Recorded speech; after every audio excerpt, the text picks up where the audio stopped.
Hello, ഇന്ന് നമുക്കൊരു beetroot മെഴുക്ക് പുരട്ടി ഉണ്ടാക്കി നോക്കിയാലോ. പല നാട്ടിലും ഇതിന് പല പേര് പറയും. ബേസിക്കലി ഞാനൊരു കണ്ണൂർക്കാരിയാണ്. എൻ്റെ നാട്ടിൽ ഇതിന് ബീട്രൂട്ട് ഉപ്പേരി എന്നാണ് പറയുക. ചിലർ ഇതിന് ബീട്രൂട്ട് തോരൻ എന്ന് പറയും, ചില നാട്ടിൽ ഇതിന് മെഴുക്ക് പുരട്ടി എന്ന് പറയും. ഏത് പേരായാലും സംഭവം ഒന്ന് തന്നെ. സോ എൻ്റെ ഇൻഗ്രീഡിയൻസ് 4 വലിയ ബീട്രൂട്ട് ഞാൻ എടുത്തിട്ടുണ്ട്, ഒരു സവാള, 2 പച്ചമുളക്, ഇത്രയാണ് എടുത്തിരിക്കുന്നത്. ഞാൻ ഇനാൽസയുടെ ഒരു ചോപ്പർ വെച്ചിട്ടാണ് ബീട്രൂട്ട് ചോപ്പ് ചെയ്തെടുക്കുന്നത്. കുറച്ച് വലിയ കഷ്ണങ്ങളായിട്ടാണ് എടുത്തത്. എനിക്ക് ഇത്തിരി കടിക്കുന്ന പോലെയാണ് ഇഷ്ടം. നിങ്ങൾക്ക് വേണമെങ്കിൽ ചെറിയതായിട്ടും അരിഞ്ഞെടുക്കാം. പിന്നെ സവോളയും ഞാൻ ഇതിൽ തന്നെയാണ് അരിഞ്ഞെടുത്തത്. സോ ആദ്യം നമുക്ക് ഉണ്ടാക്കി നോക്കാം. ഒരു പാത്രം എടുക്കുക, അത് ചൂടായി കഴിയുമ്പോൾ നമ്മൾ എണ്ണ ഒഴിച്ച് കടുകും കറിവേപ്പില ഇട്ട് നമ്മൾ പൊട്ടിക്കും.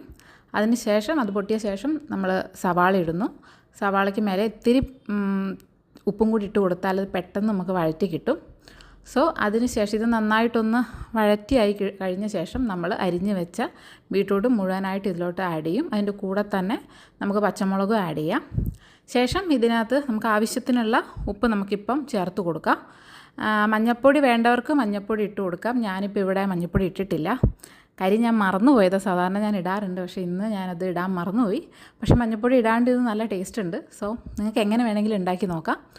സോ അത് നന്നായിട്ട് ഇളക്കി വെച്ചിട്ട് നമ്മളൊരു അടപ്പ് വെച്ചിട്ട് നമ്മളിന്ന് അടച്ച് വെച്ചിട്ട് വേണം കുക്ക് ചെയ്യാൻ. ടോട്ടൽ ഒരു 20 മിനിറ്റ്സാണ് നമുക്കിത് വേണ്ടത്. ഒരു 10 മിനിറ്റ്സ് കഴിയുമ്പോൾ നമ്മളൊന്ന് തുറന്ന് നോക്കിയിട്ട് ഒന്ന് ഇളക്കി കൊടുക്കണം. നമുക്ക് വേറെ എക്സ്ട്രാ വെള്ളമൊന്നും ചേർക്കേണ്ട കാര്യമില്ല.